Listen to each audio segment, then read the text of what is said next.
Assalamualaikum warahmatullahi wabarakatuh dan selamat sejahtera. Jadi, saya akan bincangkan soalan latihan yang saya bagi pada hari Ahad yang lepas dan dalam GC tu tak ada seorang pun yang menghantar jawapan disebabkan kamu semua sudah begitu pandai. Memandangkan PK2 hampir lebih daripada separuh pelajar yang mendapat A, kurang-kurangnya A minus.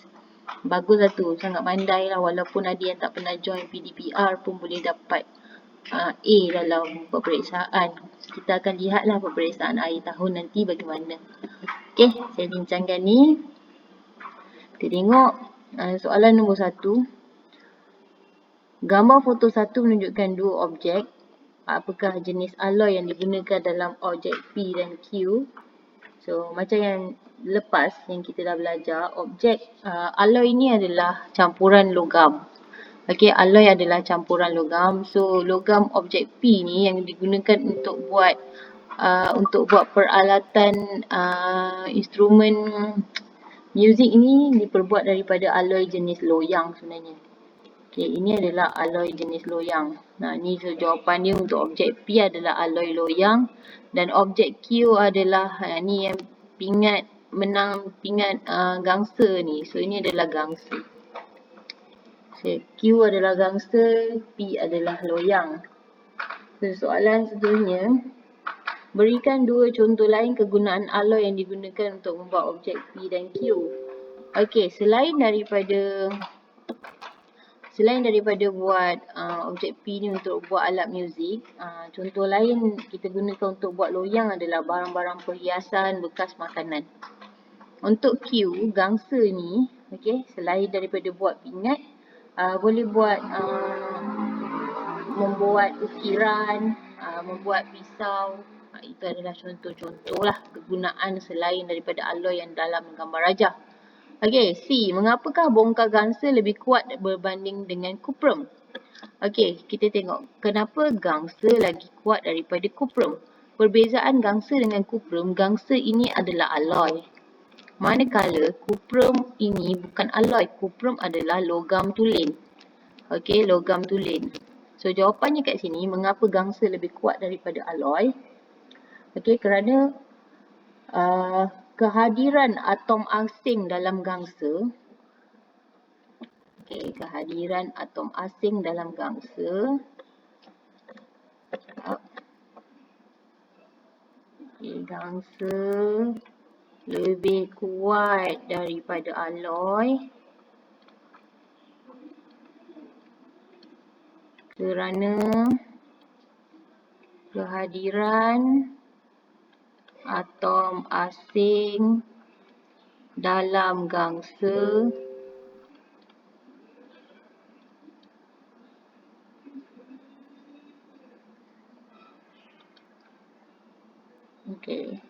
kerana ada kehadiran atom asing dalam gangsa. Okey, hal ini menyebabkan atom di dalam gangsa, atom-atom di dalam gangsa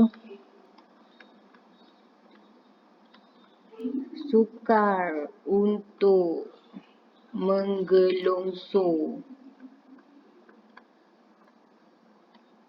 dan menjadikannya lebih kuat. Okey, dia punya susunan atom tu kalau dalam logam tulen,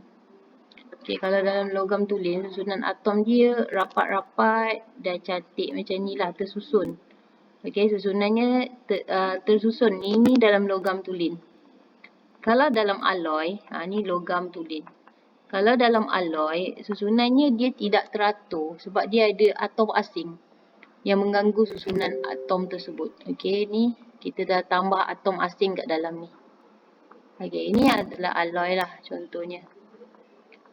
So, apa yang kita dapat lihat kat sini, ini adalah atom asing yang besar ni, atom asing. Ini adalah logam kuprum contoh untuk gangsa. So, ini kuprum asal yang tak ada atom asing. Jadi, bila dikenakan daya, kalau kita lihat pada logam tulen ni, awak ketuk kat sini. Atom-atom ni sebab dia sama saiz, dia semudah untuk menggelongsor, bergerak. Jadi menyebabkan dia kurang kuat. Tetapi kalau untuk logam tulen, bila kita kenakan daya, kita tekan alloy tersebut, dia ada atom asing kat tengah ni yang sebagai pertahanan. Pertahanan kepada atom-atom lain daripada terus menggelungsur. Jadi menyebabkan alloy itu lebih kuat berbanding logam tulen. Okey, soalan D. Pada pendapat anda, bolehkah alloy digunakan untuk membuat objek P? Digunakan untuk membuat objek P, digunakan untuk membina kapal laut. Okey, bolehkah alloy objek P ni digunakan untuk buat kapal laut ni? Loyang ni boleh tak buat kapal laut? So jawapannya, pendapat saya boleh. Kenapa? Okey, sebab alloy logam P bersifat keras. Okey, sebab dia keras, kuat dan tidak berkarat.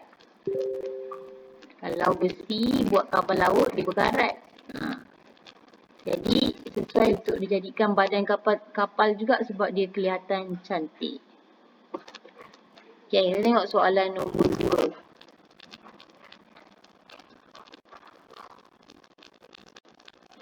Okay, gambar foto 2 menunjukkan radas magma yang diperbuat daripada kaca. Apakah jenis kaca yang digunakan untuk membuat produk di atas? So kalau awak nampak kat sini gambar bika ni semua adalah kaca jenis borosilikat. Okey, kaca borosilikat. Bagaimanakah jenis kaca yang dijatuhkan dalam 2A dipilih untuk membuat produk di atas? Kenapa? Sebab dia punya faktor ketahanan yang sangat tinggi terhadap haba. Sebab itulah kalau awak panaskan bika ke apa, tak adalah bika tu pecah pada haba dan bahan kimia. So kita letak asid dalam tu pun bika tak cair.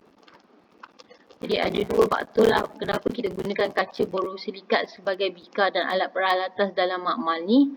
Sebab yang pertama adalah ketahanan yang tinggi terhadap haba dan yang kedua adalah tahan terhadap bahan kimia. Okey, C. Berikan contoh lain selain kaca yang mungkin sesuai digunakan untuk menghasilkan produk di atas.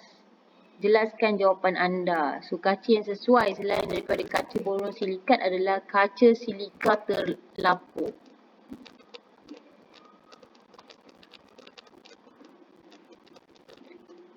Okey, kenapa faktornya adalah faktor yang sama dekat atas ini? Kerana mempunyai ketahanan yang sangat tinggi pada haba dan juga bahan kimia. Okey, D. Adakah kaca yang digunakan untuk membuat produk dalam raja di atas sesuai digunakan untuk buat bekas minuman yang digunakan di restoran? Wajarkan jawapan anda. Okey, boleh tak guna untuk buat bekas minuman? So, jawapannya adalah wajar, boleh je. Okay, kenapa? Sebab dia tahan pada suhu yang panas dan juga suhu yang sejuk. Dan bekas minuman tidak mudah pecah.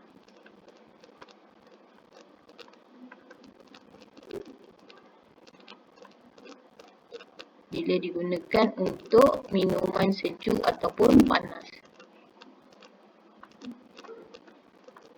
Okay, sebenarnya kalau kamu jawab soalan ni, dia tak sampai pun setengah jam. Tapi sebab tak nak jawab, sebab dah pandai kan. Okey lah, buatlah soalan-soalan yang lain yang saya bagi selepas ini.